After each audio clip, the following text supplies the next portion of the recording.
Good morning, welcome all of you. This morning we are going to discuss on how shall I know God's will with me. That is a great query.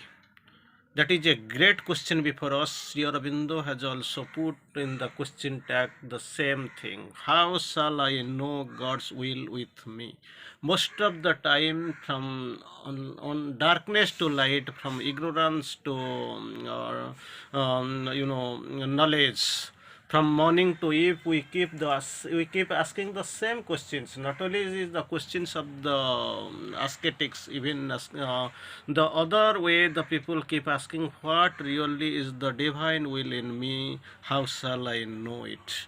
That is the question from morning to night throughout, and of course, age after age.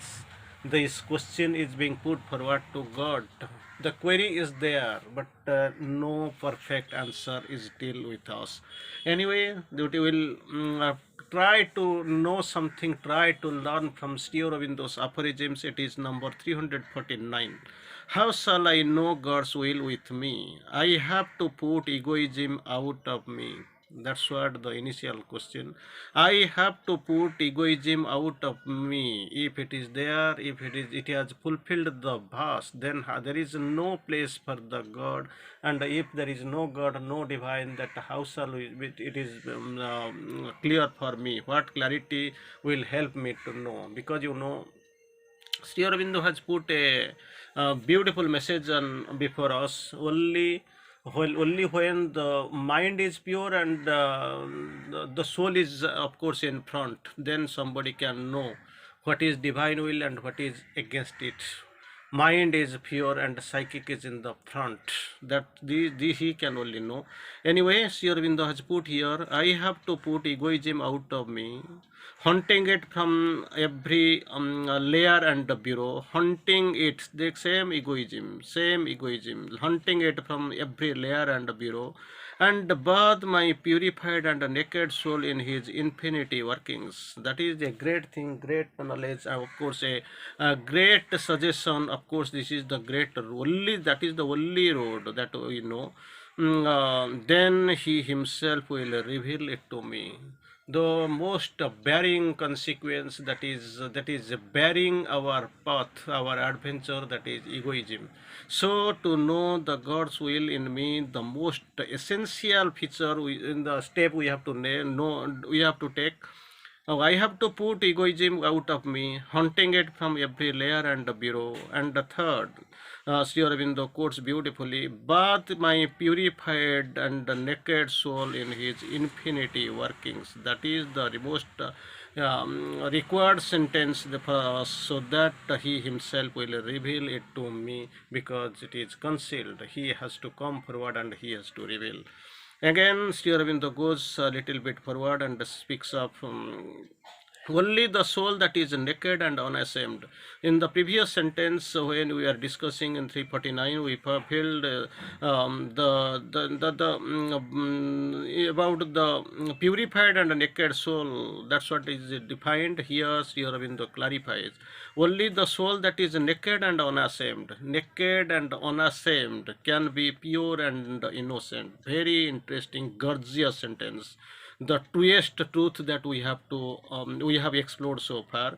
Only the soul that is naked and unashamed can be pure and innocent. Even as the Adam was in the primal garden of humanity, he was pure, he was unashamed.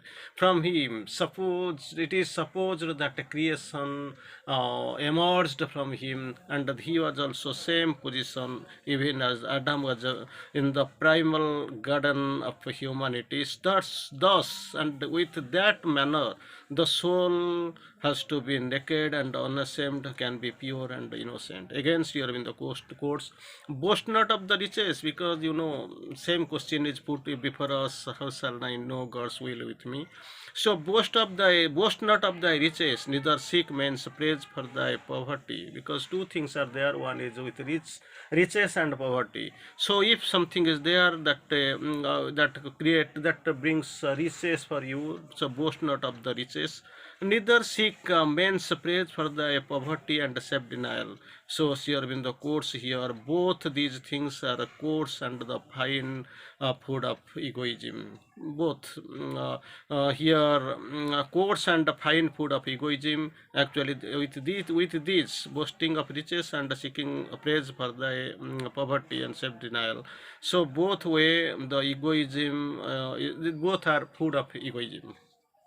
Against here in the course, altruism is good. Altruism, you know, parartha parata, that is opposite of selfishness. Good for man, but less good when it is form of supreme self-indulgence and lives by the pampering the selfishness of others. That is a good here in the course. Altruism is good, naturally good for man, but less good when if it is contaminated, it is mingled with something.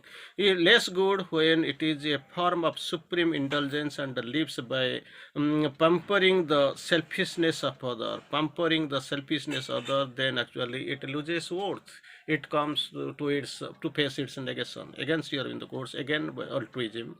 By altruism thou canst save thy soul. Very interesting, very accurate observation by Sri Aurobindo. Altruism thou canst, by altruism thou canst save thy soul, but see that thou save not by indulging in this perfect politician thy brother. By altruism thou canst save thy soul. True, it can save you can save thy soul, but be something careful. But see that thou save it not by indulging in his perdition by perdition thy brother. So you must be conscious while utilizing altruism in saving the soul. Against here in the courts, another, self-denial is a mighty instrument for purification. As already we have seen, self-denial is a mighty instrument for purification. It is not an end in itself, but not in a final law of things. Sure, in the course we have to little bit go little bit inside, because when some steer up in the course something that is having some inner definitely inmost meaning, so we have to go even if we don't try to understand, because in mother's quotations, Sri mother has quoted, who can understand Sri Aurobindo? His teachings are limitless. He is as vast as the universe. So whatever he is quoting, there is something, some hidden, unrevealed meaning in there. That's what we have to, of course, pass through. We must see. Self-denial is a mighty instrument for purification. It is not an end in itself, not the final law of living. Then what is that?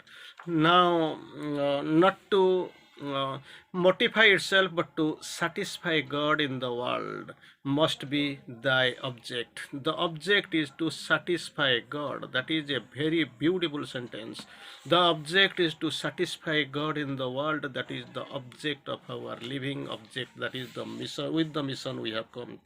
Not to mortify thyself, but to satisfy. Not to mortify thyself, but to satisfy God in the world must be thy object. Against here in the course, it is easy to distinguish evil worked by sin and vice. It is easy to distinguish evil worked by sin and vice, but again, here in the course, but the trend I see is also the evil done by self-righteous and self-regarding virtue. So easy to distinguish the evil worked by sin and vice. Distinguish the evil worked by sin and vice, both sin and vice. But the trained eye, the eye that is trained, of course, trained by the soul up to some extent in contact with the soul. Trained eye see the evil done by self-righteous and self-regarding virtue. Evil done by self-righteous and self-regarding virtue. So again we are going little bit for this little clarification. We will see in the world's conflicts. Espouse not the party of the rich for their riches. World's conflict, that is inevitable, it is going on. In that world's conflict, espouse not the party of the rich for their riches, nor the poor for their poverty, of the king for their power and majesty, nor the people for their hope and fervor, then what really we have to do? Sharing the course, that is a beautiful one. In the world's conflict, that conflict is going on, it is a continuous process. Don't make the party of rich for their riches, because rich they are having riches, don't make their party, make them any party. Second, poor don't poor for their poverty, they must not be included. King for their power and majesty, they must not be there, or nor the people for it for their hope and forever. You see, one entire all kinds of things Sri Aurobindo has of course included in his description. But who should be added, who should be of course made the party, but be on God's side always. That's what. Don't take any praise or any support from others, but always be God's in always in God's side, unless indeed He has commanded thee to war against Him, unless otherwise He has commanded thee to war against Him, then do that with thy whole heart and strength and rapture. So very interesting, commanded thee to war against Him. If it is commanded, then you do one thing, you go with whole heart and strength and rapture. So every time, each moment, you try to be in God's side. Don't take the help of either riches for their rich for their riches, or poor for their poverty, king for their power and majesty, nor the people for their hope and fervor. So entirely, wholeheartedly, you must be at the God's side, unless indeed He has commanded thee to war against Him, then do that within the whole heart and strength and rapture. So again, we are going forward a little bit. The next one we are going. What is a vice? Most of the time the question is put virtue and vice. What is a virtue but an enslaving habit? What is vice? I'm sorry. What is, I'll try to quote it again. What is vice but an enslaving habit? Enslaving habit. And virtue, but a human opinion. So see God and do His will, walk in whatever path He shall trace for thy goings. So just virtue and vice, these are our something like the soul's exist in soul's consciousness. This is just I interchange. So what we have to do, instead of being blinded by the virtue and vices, that what really people come and people support, then what we have to do, one thing you have to do, what you have to do, free God and do and will. So follow God and we do His will, walk in whatever path He shall trace for thy goings. That path must be traced, must be followed. So because what is vice but an enslaving habit, that is vice. Virtue but a human opinion, nothing else. So it exists outward and superficially, it exists, it is coming from the people either for their comment or from their enslaving habits. But what we have to do, only thing we have to do is to be follow God and do His will and walk in whatever path He shall trace for the goings. That is the only way. Against here in the course beautiful, the many strive after competence and riches. Many, it is usual, common doing. People normally go that way. Here in the course, the many strive after competence and or riches. The few embrace poverty as a bride. Here in the course, two types of people, two types. Most of the people strive after competence or riches, but few. After the many have gone, only few are left. They embrace poverty as a bride. But for thyself, what really to be done? If many are going after the competence, riches, remaining few they have taken, embraced poverty as a bride, then what really has to be done? What is our role? That's what's here in the quotes. For thyself, strive after and embrace God only. Strive after God and embrace only God. Let him choose for thee the king's palace or the bowl of the beggar. Whatever is necessary that Sri Aurobindo quotes, that he has to choose. Most of the people, many Sri Aurobindo quotes really, many strive after competence and riches, remaining few who embrace poverty as their bride. So naturally, after listening this aphorism, you will be confused really where my path is leading to. So that times Sri Aurobindo's suggestion. So you do one thing, strive after and embrace God only. Let him choose for thee the king's palace, either king's palace or bowl of the beggar. Already Sri Aurobindo's quotation you have known. If Lord has chosen for me hell, then why unnecessary? Why shall I aspire heaven for? Because God knows best what really is best for me. Again, sure, in the course, honor the garb of the ascetic. Honor the garb of the ascetic, but look also at the wearer. Very interesting. Lest hypocrisy occupy the whole place and inward stainless becomes a legend.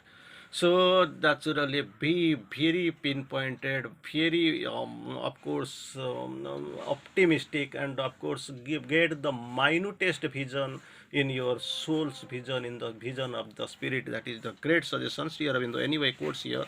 Honor the garb of ascetic, it is very good, it is okay, it's praiseworthy, but look also at the wearer, lest hypocrisy occupy the holy places and the inward sentiment stainlessness become a legend. Then Sri Aurobindo course goes forward. Another beautiful aphorism we can see: be always vigilant against the human proneness to prosecute or ignore the reality even while thou art worshipping the semblance or a token. Very interesting. Be always vigilant. That's what Sri Aurobindo quotes again and again in his aphorisms, in his thoughts, in his sayings, in his quotings. Quotings we can find same thing: be vigilant, be vigilant, be vigilant. That is what the one of the great helpers in the in the process, in the progress.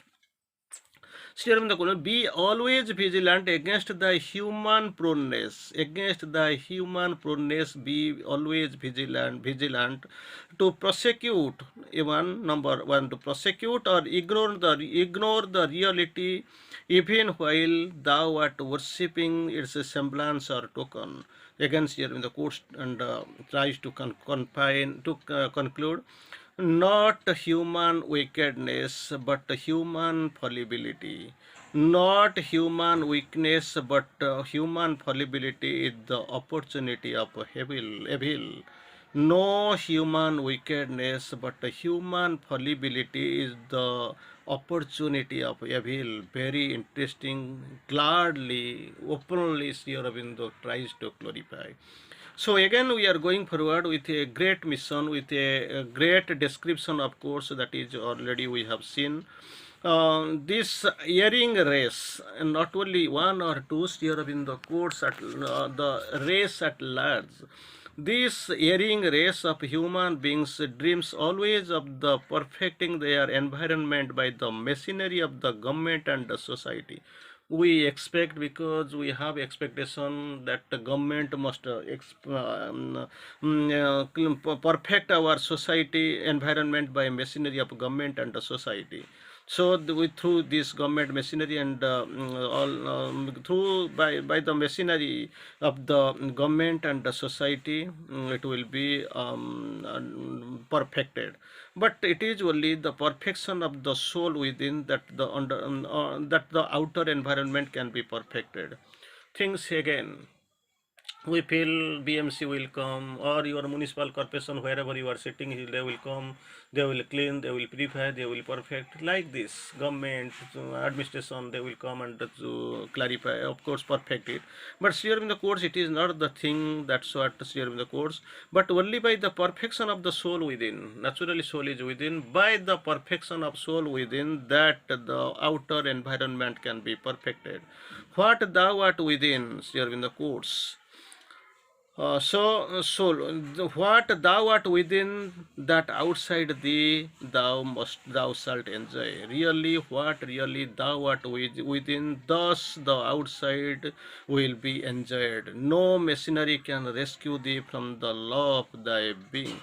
No machinery, government machinery, administration, whatever you go, which one ever you follow, steer in the course, no machinery can rescue thee from the law of thy being. Very interesting. We must know law of thy being. That is the only thing.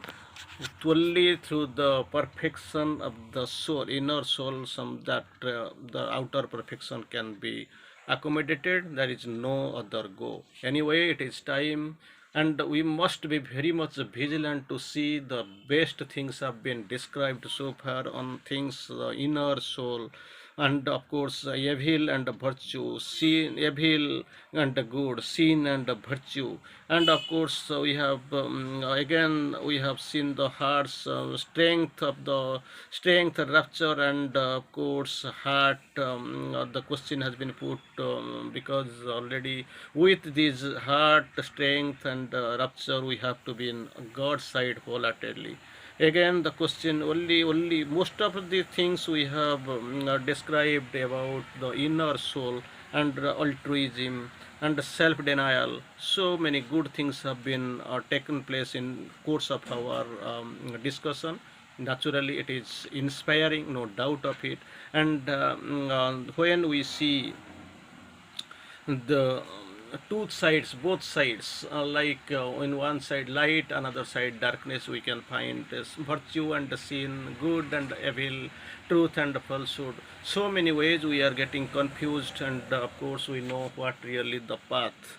Again, Sri Aurobindo quotes here and tries to explain about the law of thy being, and of course he has gone many steps ahead with while saying the same thing in a very bright and glorious way. Of course, when he quoted, "Let him choose for thee a king's palace or a bowl of the beggar, that must be accepted." Anyway, it is a great time, great discussion. Have a nice day. Bande Matram.